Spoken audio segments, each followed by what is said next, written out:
A 25ª rodada do Campeonato Brasileiro, neste fim de semana, jogos sábado e domingo, fecha uma espécie de segundo terço do Campeonato Brasileiro. E que panorama que a gente tem às vésperas desse terço final, o decisivo? Temos um vencedor encaminhado, o Clube de Regatas do Flamengo, que seria assim campeão pela 7ª vez. Sim, 7ª. Eu incluo 87 sim como Campeonato Brasileiro, porque o Flamengo ganhou a disputa entre os principais clubes do país.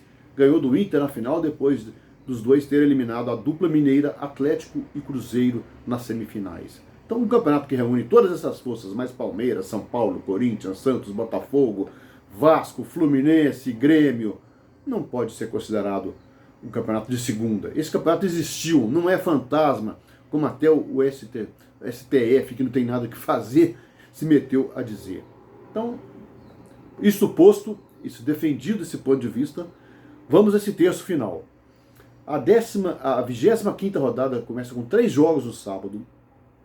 Às 17 horas temos Goiás e CSA. O Goiás era o melhor time do retorno até a última rodada, quando perdeu do Botafogo. Ainda assim, ele está próximo, praticamente livre do rebaixamento. A chance dele cair hoje é desprezível. Uma vitória em casa afastaria, diria até definitivamente, essa situação.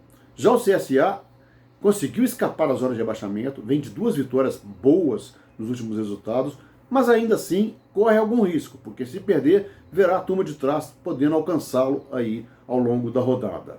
Às 19 horas, Fluminense e Bahia. Um confronto de tricolores. O Fluminense, sob a direção do Marcão, que não inventou a pólvora, não inventou a roda, nada, fez o time jogar feijão com arroz. E nesse feijão com arroz está bastando para, aos poucos, deixar para trás o fantasma do rebaixamento. Caso vença em casa, é outro a exemplo do Goiás, que também deixará quase 100% a chance de, para trás, a chance de cair. Mas o Bahia, que vem caindo nas últimas rodadas, já não corre esse risco. A situação dele era de lutar por vaga Libertadores. Até isso já ficou difícil. É um jogo interessante, o Bahia costuma atuar bem fora de casa e o Fluminense tem, no seu feijão com arroz, subido um pouquinho na tabela. Às 21 horas, um dos jogos-chave da rodada. O Palmeiras, que vem de 3 jogos sem vencer, tinha engatilhado 5 triunfos sob a direção do Mano Menezes, de repente parou de jogar, empatou 2 jogos e perdeu o último para o Santos. Ou seja, deixou o Flamengo escapar 8 pontos na frente, ainda perdeu o 2º lugar para o Santos. Contra o Botafogo, que apesar do Botafogo ter vencido a última partida, o Palmeiras é amplo favorito. Se ele vencer, ele dá uma pressãozinha mínima ali no Flamengo, aí, que adquiriu uma folga e volta com o Botafogo para aquela chance mínima de cair. O Botafogo tem uma pontuação que hoje segura, mas não pode bobear demais também não. Mas está numa situação que dificilmente cairá. No domingo, não tem jogo de manhã dessa vez, mas às 16 horas temos 4 partidas. Atlético Paranaense e Flamengo é a principal delas, talvez a principal da rodada. Nas chances do Furacão estão as esperanças de palmeirenses e santistas de verem o Flamengo tropeçar e eles poderem se aproximar do rubro-negro carioca. Nesse duelo rubro-negro, o Atlético Paranaense não tem nada a perder. Ele já está garantido na fase de grupo da Libertadores como campeão da Copa do Brasil e tem outro trunfo. Ele eliminou o Flamengo da própria Copa do Brasil no Maracanã, empatando o jogo, depois de ter empatado em casa, e ganhando do time carioca nos pênaltis. Já o Flamengo, mesmo desfalcado de 4 titulares, jogou muito bem contra o Atlético Mineiro, manteve seu padrão ofensivo de marcar na saída de bola do adversário, de pressionar o rival como se fosse um torniquete, um padrão de jogo absurdo para o time brasileiro, com mais de 70% de domínio de bola. O Flamengo tentará impor isso novamente no Sul. A Arena da Baixada é um estádio bom para se jogar. O problema lá, na verdade, além do gramado, que ele tem um lado meio artificial, é o próprio adversário, né? O Furacão, que é um time de mão cheia também. É talvez o duelo mais interessante, tecnicamente, da rodada, porque os dois técnicos também têm a filosofia do jogo ofensivo e intenso. Neste mesmo horário, Ceará e Avaí. Um time praticamente já caiu, o Avaí. E o Ceará entrou na zona de rebaixamento na última rodada. Em casa, ele tem a obrigação de vencer. O Adilson Batista, que assumiu o time, ainda não conseguiu isso, é favorito e deve vencer, botando pressão na turma que está ali atrás ali.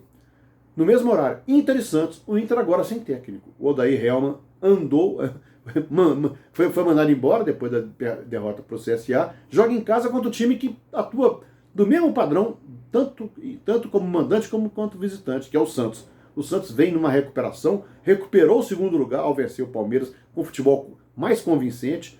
É um jogo, outro jogo também que tem certo interesse. O Inter com seu estilo pragmático, estilo que não encanta muito, mas já teve mais eficiência ao longo desse campeonato, e o Santos que voltou a jogar bem. Um duelo aparentemente equilibrado aí. No mesmo horário, Vasco e Fortaleza. O Vasco, se vencer, dá praticamente também adeus as chances de rebaixamento. E o Fortaleza, que já está um pouquinho em situação razoável também, tenta pelo menos não perder, manter contato com a turma mais de cima. O Rogério Ceni deu uma reencorpada no time em sua volta. É um duelo de times que lutam para poder afastar de vez a fantasma da queda. Às 18 horas, São Paulo e Corinthians. Aí é briga direta por vaga na fase de grupo da Libertadores 2020. Ambos empataram na última rodada, perderam chances de encostar na turma de cima. O Corinthians poderia se aproximar da dupla Santos e Palmeiras, ficar a apenas 2 pontos dela, não conseguiu, permanece a 4, e joga no Morumbi contra um time também que não consegue encantar. O Fernando Diniz ainda não conseguiu implantar todo o seu estilo, mesmo escolhido pelos jogadores. Outro duelo equilibrado aí para dar palpite. Às 19 horas, Chapecoense e Palmeiras. E Cruzeiro. A Chapecoense já caiu.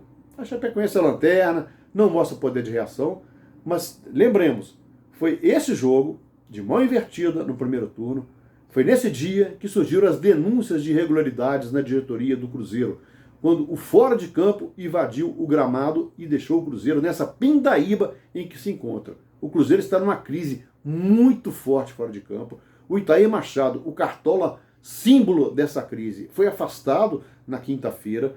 E o Zezé Perrella, que é presidente do conselho, vai ficar mais próximo do futebol. O Zezé Perrella, lembremos, tem esqueletos no armário também. É aquele do helicóptero, cuja origem ainda não está, né? Aquele pó encontrado no helicóptero em situação até hoje não esclarecida. Né? E o Zezé Perrella, quando deixou o Cruzeiro no final de 2011, o time escapou do rebaixamento na última rodada, numa goleada sobre o Atlético, que havia escapado na rodada anterior e estava relaxado. Ali o Cruzeiro escapou e ele passou o bastão para o Gilvan de Pinho Tavares. O Cruzeiro não vence fora de casa desde o turno do ano passado, quando ganhou do Ceará. Ganhará do Lanterna, ele que não tem feito nada convincente. Se não ganhar, pode acender a vela, porque vai ser mais difícil ainda escapar da segunda divisão. E no mesmo horário, Atlético Mineiro e Grêmio. Curiosamente, o Grêmio é mais time. Se jogar com o time principal, é favorito. E o Atlético vem de derrota para o Flamengo. Manterá o Rodrigo Santana o esquema com 3 zagueiros, que deu certo contra o Palmeiras, mas não adiantou, foi inócuo contra o Rubro Negro Carioca? Não se sabe. E o Renato, e o Grêmio, que conseguiu alcançar o rival e que tem como objetivo agora superar o Inter na tabela e até tentar entrar na briga direta por vaga, porque ele só entrará na Libertadores no ano que vem, por enquanto, se ele vencer a edição deste ano. E nada indica que isso ainda seja certo. Então é bom, é recomendável que ele tente também, via brasileiro, cavar o seu lugar aí. Essa rodada pode encurtar a diferença na liderança ou pode fazer o Flamengo já ver a faixa mais perto.